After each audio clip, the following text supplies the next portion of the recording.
Assalamu alaikum wa rahmatullah. Dear brothers and sisters, today we will know about 4 terrible qualities which can make a person a hypocrite and whose final destination is in the lowest level of hell. Allah the Almighty says, surely the hypocrites will be in the lowest level of hell, and you will not find for them any helpers.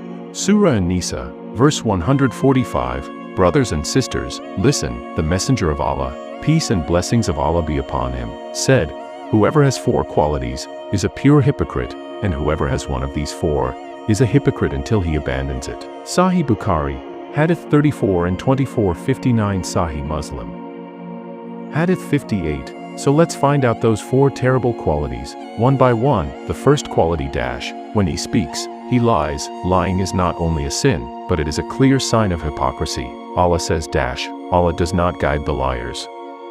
Surah Ghafir, verse 28. The second quality when he is entrusted with something, he betrays it. He cannot be trusted. The Messenger of Allah, peace and blessings of Allah be upon him, said he who is not entrusted with something has no faith.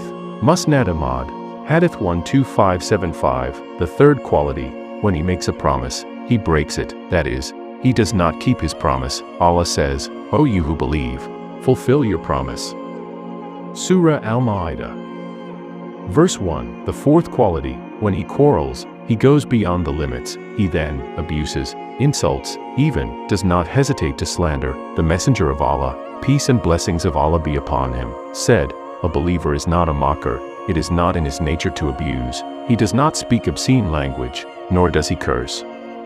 Tirmidhi, Hadith 1977. Dear viewer, if these 4 qualities are in us, then now is the time for our self-criticism. These qualities weaken our faith and gradually push us towards hell. So, let us purify ourselves. Let us abandon the qualities of hypocrisy and develop as a true Muslim.